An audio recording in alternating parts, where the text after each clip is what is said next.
For some of you, parang may mga bagong, parang may regalo sa'yo sa universe, no? Parang bagong regalo ito ni universe. So, maging receptive kayo sa pagtanggap ng mga blessings. Pag sinabing gifts from the universe, guys, mga regalo yan. Mga pwedeng opportunities, ganyan, pwedeng mga blessings, pwedeng mga bagong opportunities, yan, na pwedeng yung explore, na pwedeng magdala sa inyo ng tagumpay. And yung iba sa inyo, parang meron din kayong pagdidesisyonan, pero medyo indecisive kayo, guys, kasi medyo meron kayong doubts and fears. So,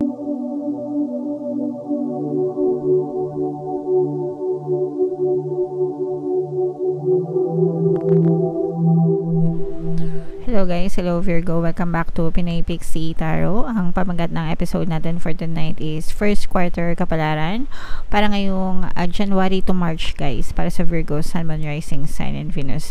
So bahagi pa rin ito, guys, ng ating 2024 kapalaran series. Meron na tayong yearly kapalaran, pera kapalaran, blessings kapalaran, at saka yung first half ng 2024. Lahat ng playlist, guys, makikita nyo sa description box, so kaya hanapin nyo na lang dyan sa ating YouTube homepage. So, ito naman ay para sa first quarter, January, February, March, mga kapiksi. General reading lang, pwede mag-resonate, pwedeng hindi. Combination ng positive and negative energy. Unahin natin itong mga mensahe para sa inyo, guys. You've been training for this for lifetimes, the age of light. So, for some of you, mga kapiksi, huwag kayong matakot, no, sa mga nangyayari sa buhay nyo. Yung experience nyo sa buhay, life itself, mga kapiksi, it's already your battleground, diba? Your training ground, battlefield, mga kapiksi, training ground natin yung ating pamumuhay. So, ibig sabihin, habang nabubuhay tayo, habang tumatanda tayo, nag-grow tayo, nagmamature tayo, may mga experiences tayo na nararanasan, kaya nga experience. And then, yung mga experience na yun yung nagtuturo sa atin ng mga lessons, no? Ng mga lessons sa buhay. So, may mga pagkakamali, may mga tama, di ba? Yung mga pagkakamali, yun na yung, kumbaga, parang training ground mo para maitama mo, no? Yung mga pagkakamali na yun, and wag mo na siyang ulitin sa next time. And nagsisilbi din siyang paghahanda mo para sa next adventure mo, sa mga susunod na gusto mong gawin mo sa buhay, di ba? Syempre, habang tumatanda ka, nagigain ka ng knowledge, nagigain ka ng wisdom, and magagamit mo siya sa susunod na yugto ng buhay mo. So, don't be afraid, mga kapiksi, no? You have all the resources that you need. Lahat ng kaalaman na sa'yo, pwedeng mapasa iyo. So, huwag kayong matakot na sumubok ng mga bagong bagay, bagong buhay, ganyan, na makakatulong pa para mas lalo ka pang mag-mature, mga kapiksi. You are called. Where are you being called to journey to, mga kapiksi? Sometimes meron tayong mga sense of calling, mga kapiksi, no? This will not resonate with all, mga kapiksi, pero for some of you, maaari kayong naka-resonate dito. Baka meron kayong gustong gawin out of the ordinary. So, parang, let's say, for example, parang ako lang, parang sobrang hindi ko naisip ever na magkakaroon ako ng tarot channel para sa inyo, mga kapiksi. Kasi diba, syempre, buong buhay natin, nag-aral tayo, nagsikap tayo, alam niyo yun, para sa, alam mo na, yung mga nakagisnan natin, diba, na mag-aral ka mabuti, magkaroon ka ng magandang trabaho, buhayin mo ng maayos yung pamilya mo. So, ganun tayo pinalaki.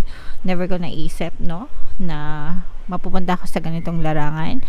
And it happened during dun sa peak ng aking career, because I was once a corporate employee, mga kapiksi. So, resign, walang lingon-likod, and even though nag-resign na ako, parang wala akong ginagawa for quite some time hanggang sa napunta ako sa larangan na to. So, ganun din yung iba sa inyo, mga kapiksi, no?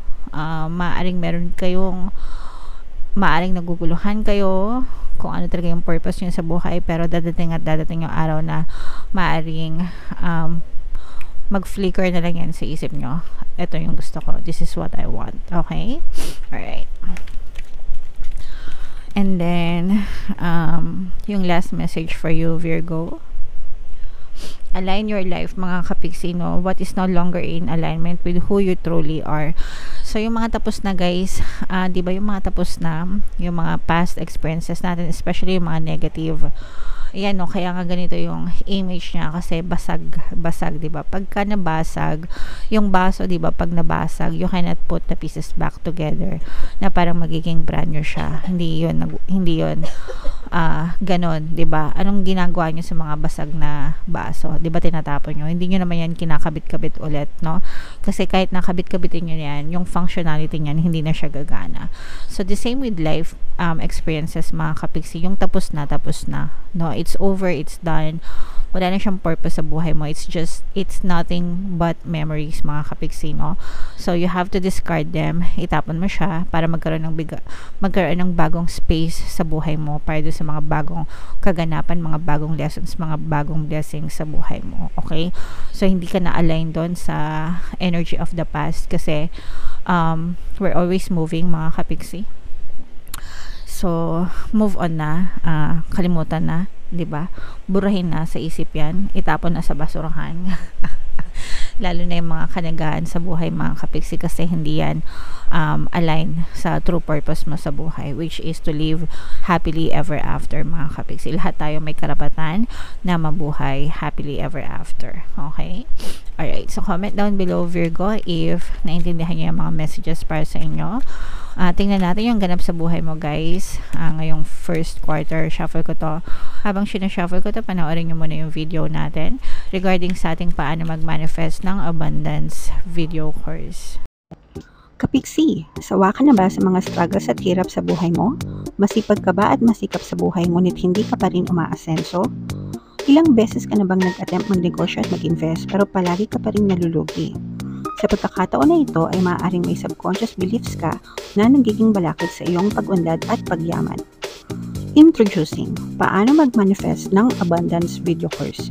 Dito ay matututunan mong ma-overcome ang mga balakid mo para tuluyan ka ng umunlad, umasenso, sumagana, maging matagumpay, successful at maswerte sa iyong kabuhayan, pera, trabaho, negosyo, salapi at kaperahan ng bonggang-bongga. Dali, mag-send na ng email sa pinoypixitaro@gmail.com at simulan na ang iyong pagyaman ngayon.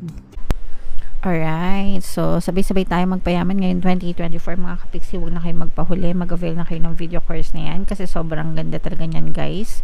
And good news, mga kapiksi, no, dahil ngayong January ay magbibigay ako ng 1 free pampaswerte subliminal sa lahat na mag-avail ng course until January 31, guys. So mag-avail na kayo, mga kapiksi.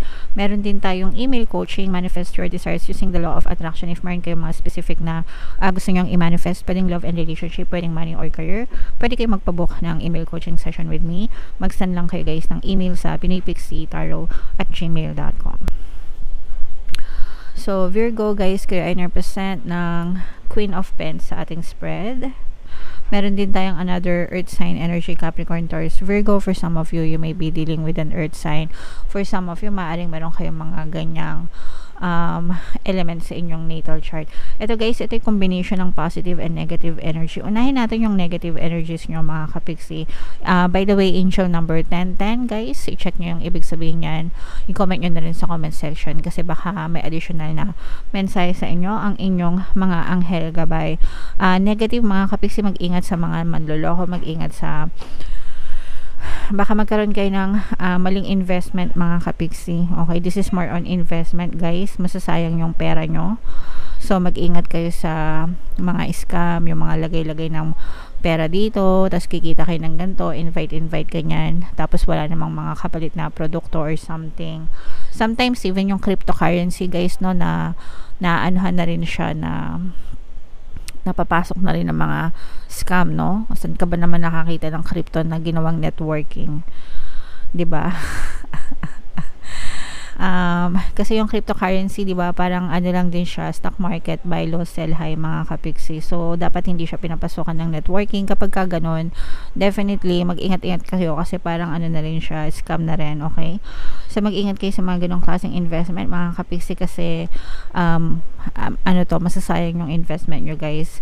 And yeah, so yun yung nakikita natin sa negative energy. Sa positive naman, part pa rin ng negative energy nyo, guys, is kung meron kayong competition, especially let's say for example, negosyo o kaya trabaho, parang tight yung competition. Ibig sabihin mahigpit yung competition sa negosyo mo. Let's say for example, marami kayong tindahan dyan sa block nyo, no?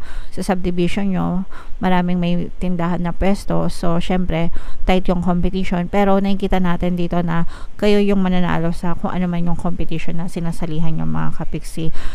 You're going to celebrate your wins. Ibig sabihin, mag-celebrate kayo kasi nanalo kayo.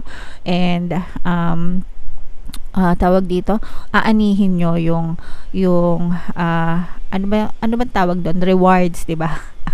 Kapag nanalo kayo sa contest, premyo rewards yan.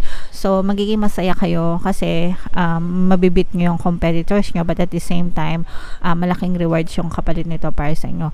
Pero wag nyong mga kapiksi, wag nyong hilahin pababa yung mga competitors nyo because competition is part of society, mga kapiksi. Even ng mga bata pa tayo, diba, sa school natin, kapag alam nyo yung sagot, nag-uunahan kayo magtaas ng kamay, teacher, ma'am, sir, diba?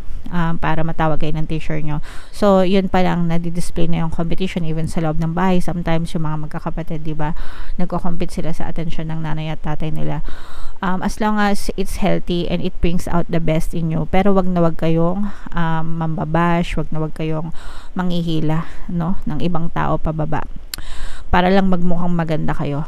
Guys, binabalikan ng karma yung mga ganun, okay? Babalikan ng karma yung mga ganun. So, wag nyo nang i-attempt. Okay, just focus on yourself and focus on becoming a better version of yourself, mga kapiksi. Ay nakikita natin na ito yung energy ng success, rewards, harvest, celebration. So, i-mind nyo yan, guys, sa comment section. Mind celebration, mind success, mind tagumpay, mind harvest, mind rewards.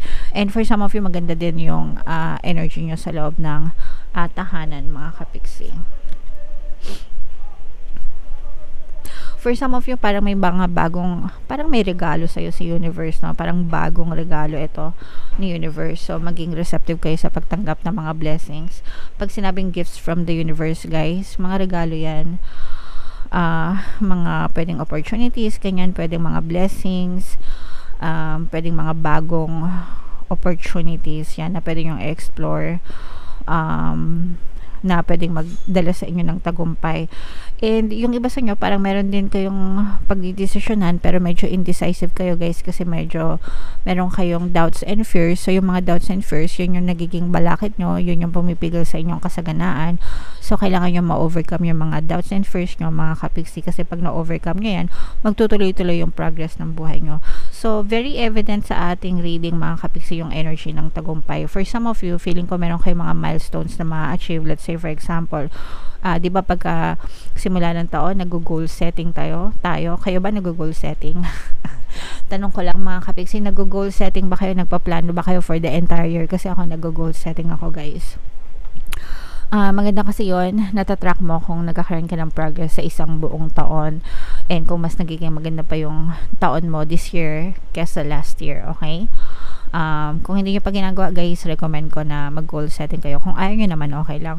Pero for some of you, guys, may mga milestones na ma-achieve kayo. First quarter pa lang, ibig sabihin nito, yung mga goals na sinet mo for the entire year, as early as first quarter, nakita ka na agad ng progress, no?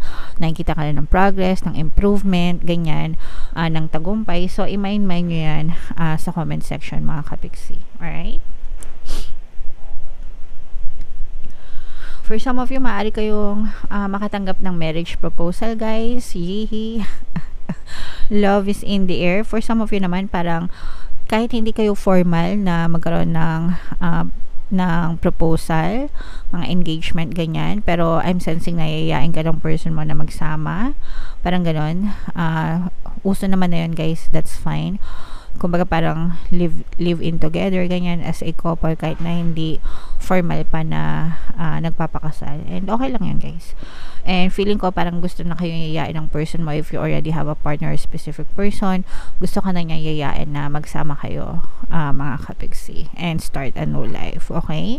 Alright. So, manifestation when it comes to partnership, mga kapiksi, hindi lang sa romantic partnership, pero nakikita din natin kung kayo ay may mga negosyo, maganda din din yung inyong partnership sa inyong mga business partners, mga clients, mga suppliers, logistics, ganyan. So, i-mind nyo na rin yan.